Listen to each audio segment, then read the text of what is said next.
पांचवा अध्याय दुर्वासा जी की दुख निवृत्ति। श्री सुखदेव जी कहते हैं, परीक्षित, जब भगवान ने इस प्रकार आज्ञा दी तब सुदर्शन चक्र की ज्वाला से जलते हुए दुर्वासा लौटकर राजा अम्बरीश के पास आए और उन्होंने अत्यंत दुखी होकर राजा के पैर पकड़ लिए। दुर्वासा जी की ये चेष्टा देखकर और उनके चरण पकड़ने से लज्जित होकर राजा अम्बरीश भगवान के चक्र की स्तुति करने लगे। उस समय उनका हृदय दयावश अत्यंत पीड़ित हो रहा था। अम्बरीश ने कहा, प्रभो सुदर्शन, आप अग्नि स्वरूप हैं, आप ही परम समर्थ सूर्य हैं। समस्त नक्षत्र मंडल के अधिपति चंद्रमा भी आपके स्वरूप है। जल, पृथ्वी, आकाश, वायु, पंचतन मात्रा और संपूर्ण इंद्रियों के रूप में भी आप ही हैं। भगवान के प्यारे हजार दांत वाले चक्रदेव, मैं आपको नमस्कार करता हूं। समस्त अस्त्र शस्त्रों को नष्ट कर देने वाले एवं पृथ्वी के रक्षक, आप इन ब्राह्मण की रक्षा कीजिए। आप ही धर्म है, मधुर एवं सत्यवाणी हैं। आप ही समस्त यज्ञों के अधिपति एवं स्वयं यज्ञ भी हैं। आप समस्त लोकों के रक्षक एवं सर्वलोक स्वरूप भी हैं। आप परम पुरुष परमात्मा के श्रेष्ठ तेज हैं। सुनाब, आप समस्त धर्मों के मर्यादा के रक्षक हैं। अधर्म का आचरण करने वाले असुरों को भस्म करने के लिए आप साक्षात अग्नि हैं। आप ही तीनों लोकों के रक्षक एवं विशुद्ध तेजोमय हैं। आपकी गति मन के वेग के समान है और आपके कर्म अद्भुत हैं। मैं आपको नमस्कार करता हूँ, आपकी स्तुति करता हूँ। वेदवाणी के आधीश्वर, आपके धर्म में तेज से अंधकार का नाश होता है और सूर्य आदि महापुरुषों के प्रकाश की रक्षा होती है। आपकी महिमा का पार पाना अत्यंत कठिन है। ऊंचे नीचे और छोटे बड़े के भेदभाव से युक्त यह समस्त कार्य कारणात्मक संसार आपका ही स्वरूप है। सुदर्शन चक्र, आप पर कोई विजय प्राप्त नहीं कर सकता।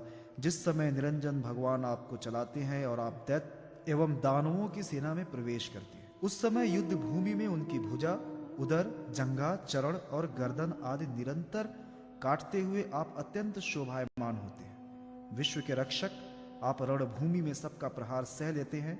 आपका कोई कुछ नहीं बिगाड़ सकता। गदाधारी भगवान ने दुष्टों के नाश के लिए ही आपको नियुक्त किया है। आप कृपा करके हमारे कुल के भाग्योदय के लिए दुर्वासा जी का कल्याण कीजिए। हमारे ऊपर यह आपका महान अनुग्रह होगा। यदि मैंने कुछ भी दान किया हो, यज्ञ किया हो अथवा अपने धर्म का पालन किया हो, यदि हमारे वंश के लोग ब्राह्मणों को ही अपना आराध्य देव समझते रहे हों, तो दुर्वासा जी की जलन मिट जाए। भगवान समस्त गुणों के एकमात्र आश्रय हैं। यदि मैंने समस्त प्राणियों की आत्मा के रूप में उन्हें देखा हो और वे मुझ पर प्रसन्न हो, तो दुर्वासा जी के हृदय की सारी जलन मिट जाए। श्री सुखदेव जी कहते हैं, जब राजा अम्बरीश ने दुर्वासा जी को सब ओर से जलाने वाले भगवान के सुदर्शन चक्र की इस प्रकार स्तुति की, तब उनकी प्रार्थना से चक्र शांत हो गया। जब दुर्वासा चक्र की आग से मुक्त हो गए और उनका चित्त स्वस्थ हो गया, तब वे राजा अम्बरीश के अनेकानेक उत्तम आशीर्वाद देते हुए उनकी प्रशंसा करने लगे। दुर्वासा जी ने कहा, धन्य है, आज मैंने भगवान के प्रेमी भक्तों का महत्व देखा। राजन, मैंने आपका अपराध किया, फिर भी आप मेरे लिए मंगल कामना ही कर रहे हैं। जिन्होंने भक्त वत्सल भगवान श्री हरि के चरण कमलों को दृढ़ प्रेम भाव से पकड़ लिया है, उन साधु पुरुषों के लिए कौन सा कार्य कठिन है। जिनका हृदय उदार है, वे महात्मा भला किस वस्तु का परित्याग नहीं कर सकते। जिनके मंगलमय नामों के श्रवण मात्र से जीव निर्मल हो जाता है, उन्हीं तीर्थपाद भगवान के चरण कमलों के जो दास हैं, उनके लिए कौन सा कर्तव्य शेष रह जाता है। महाराज अम्बरीश, आपका हृदय करुणा भाव से परिपूर्ण है। आपने मेरे ऊपर महान अनुग्रह किया। अहो, आपने मेरे अपराध को भुलाकर मेरे प्राणों की रक्षा की है। परीक्षित, जब से दुर्वासा जी भागे थे, तब से अब तक राजा अम्बरीश ने भोजन नहीं किया था। वे उनके लौटने की बाट देख रहे थे। अब उन्होंने दुर्वासा जी के चरण पकड़ लिए और उन्हें प्रसन्न करके विधि पूर्वक भोजन कराया। राजा अम्बरीश बड़े आदर से अतिथि के योग्य सब प्रकार की भोजन सामग्री ले आए। दुर्वासा जी भोजन करके तृप्त हो गए। अब उन्होंने आदर से कहा, राजन, अब आप भी भोजन कीजिए। अम्बरीश, आप भगवान के परम प्रेमी भक्त हैं। आपके दर्शन, स्पर्श, बातचीत और मन को भगवान की ओर प्रवृत्त करने वाले आतिथ्य से मैं अत्यंत प्रसन्न और अनुग्रहित हुआ हूँ। स्वर्ग की देवांगनाएं बार बार आपके इस उज्जवल चरित्र का गान करेंगी।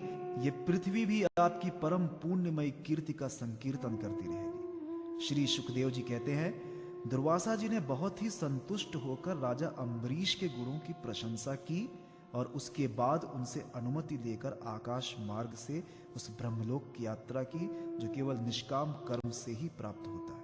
परीक्षित, जब सुदर्शन चक्र से भयभीत होकर दुर्वासा जी भागे थे, तब से लेकर उनके लौटने तक 1 वर्ष का समय बीत गया। इतने दिनों तक राजा अम्बरीश उनके दर्शन की आकांक्षा से केवल जल पी के रह रहे थे।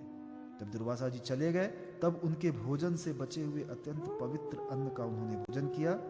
अपने कारण दुर्वासा जी का दुख में पड़ना और फिर अपनी ही प्रार्थना से उनका छूटना, इन दोनों बातों का उन्होंने अपने द्वारा होने पर भी भगवान की ही महिमा समझा। राजा अम्बरीश में ऐसे ऐसे अनेकों गुण थे। अपने समस्त कर्मों के द्वारा वे परम ब्रह्म परमात्मा श्री भगवान की भक्ति भाव की अभिवृद्धि करते रहते थे। उस भक्ति के प्रभाव से उन्होंने ब्रह्म लोक तक के समस्त भोगों को नरक के समान समझा। तदंतर राजा अम्बरीश ने अपने ही समान भक्त पुत्रों पर राज्य का भार छोड़ दिया और स्वयं वे वन में चले गए। वहां वे बड़ी धीरता के साथ आत्मस्वरूप भगवान में अपना मन लगाकर गुणों के प्रवाह रूप संसार से मुक्त हो गए। परीक्षित, महाराज अम्बरीश का ये परम पवित्र आख्यान है। जो इसका संकीर्तन और स्मरण करता है वो भगवान का भक्त हो जाता है।